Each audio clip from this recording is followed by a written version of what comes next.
এই গরমে আম ডাল আমের চাটনি খেতে যেমন খুব ভালো লাগে, ঠিক তেমনই আম চিকেনের এই রেসিপিটিও কিন্তু দুপুরবেলায় গরম ভাতের সাথে দুর্দান্ত খেতে লাগে।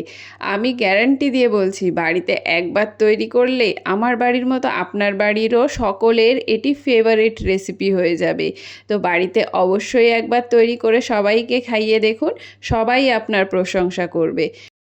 তো প্রথমেই আমি দেখুন আমগুলোকে খোসা ছাড়িয়ে সুন্দর করে ধুয়ে নিয়েছি। ধুয়ে নিয়ে গ্রেটারে আমগুলোকে গ্রেট করে নিচ্ছি। তো আমি এখানে 1 কিলো চিকেনের জন্য একটা বড় সাইজের আমের অর্ধেকটা আম নিয়েছি, কারণ আমটা কিন্তু ভীষণ টক ছিল।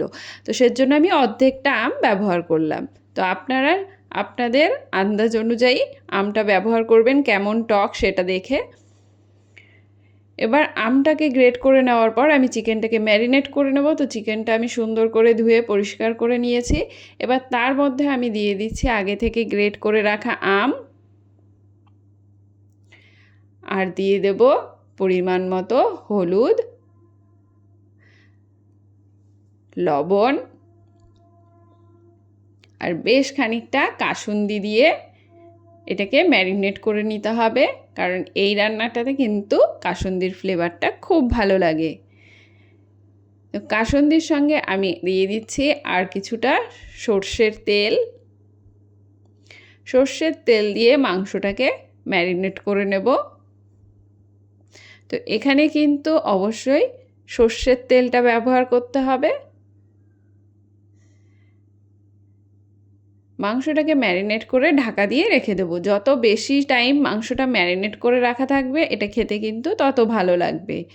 আর এদিকে আমি কড়াইতে সর্ষের তেল গরম করে তাতে দিয়ে দিয়েছি পেঁয়াজ। পেঁয়াজটাকে আমি হালকা একটু ভেজে নেব।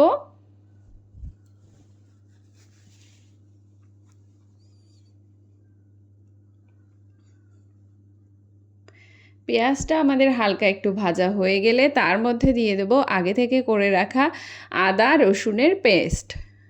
আদা রসুনের পেস্টটা দিয়ে আবারও একটুখানি কষে দেবো মশলাটা, যাতে এর কাঁচা গন্ধটা চলে যায়।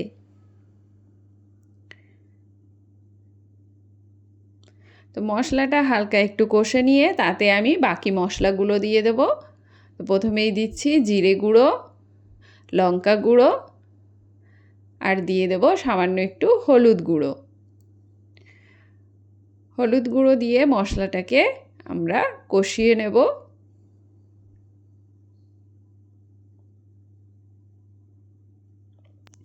মশলাটা যাতে পুড়ে না যায় তার জন্য আমি সামান্য একটু জল দিয়ে নেব। হালকা একটু জল দিয়ে মশলাটাকে এবার কষে নেব ভালো করে। আমি যেহেতু এখানে শুকনো মশলার গুঁড়ো ইউজ করেছি, তার জন্য আমি এখানে একটু জল ব্যবহার করলাম। না হলে কি হয়, মশলাটা কষতে গিয়ে মশলাটা পুড়ে যেতে পারে। তার জন্য শুকনো মশলা যখনই ব্যবহার করবেন তখনই কিন্তু একটু জল দিয়ে মশলাটাকে কষবেন। তো মশলাটা দেখুন আমার কষা হয়ে গেছে। এবার আমি তাতে আগে থেকে ম্যারিনেট করে রাখা চিকেনটা দিয়ে দেব।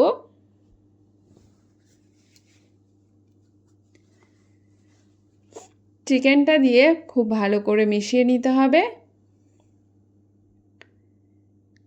এই চিকেনটা কিন্তু গরম ভাতের সঙ্গে খেতে দুর্দান্ত লাগে। অবশ্যই একবার বাড়িতে তৈরি করে দেখুন, খুব ভালো লাগবে খেতে।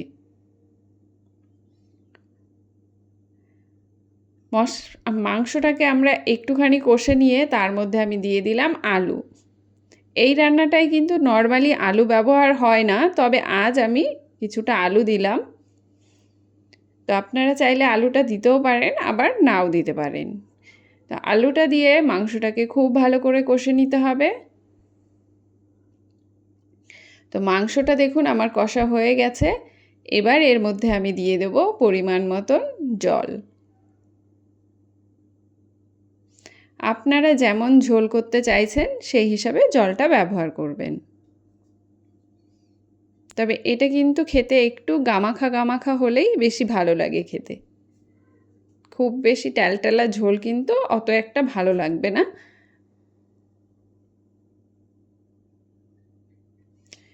তো জলটা দিয়ে খুব ভালো করে মিশিয়ে নেব। মিশিয়ে নিয়ে এটাকে রান্না করে নিতে হবে। তো দেখুন জলটা দিয়ে এবার আমি এটাকে একটু ফুটতে দেবো। একটু ফুটে উঠলে তার মধ্যে আমি দিয়ে দিচ্ছি বেশ কিছুটা কাঁচা লঙ্কা। কাঁচা লঙ্কাগুলোকে আমি একটু চিড়ে রেখেছিলাম। এই রান্নাটা কিন্তু ঝাল ঝাল টকটক হবে, সেটাই কিন্তু খেতে খুব ভালো লাগবে। তো অবশ্যই একটু ঝাল ব্যবহার করবেন। আর কাঁচা লঙ্কার ফ্লেভারটাও কিন্তু খুব ভালো লাগে। তো আমার রেসিপিগুলো আপনাদের কেমন লাগছে অবশ্যই কিন্তু কমেন্ট করে জানাবেন। আর রেসিপি ভালো লাগলে লাইক শেয়ার করে চ্যানেলটিকে সাবস্ক্রাইব করে দিতে কিন্তু একদম ভুলবেন না। তো এই গরমে অবশ্যই বাড়িতে একবার এইভাবে চিকেন রান্না করে খেয়ে দেখুন। আম দিয়ে এই চিকেনের রেসিপি কিন্তু গরম ভাতের সঙ্গে খেতে দুর্দান্ত লাগে। আমি আশা করছি আপনাদেরও সকলেরই খুব ভালো লাগবে। তো বাড়িতে অবশ্যই তৈরি করুন এভাবে চিকেন, আর খেয়ে জানান কেমন লাগলো আপনাদের।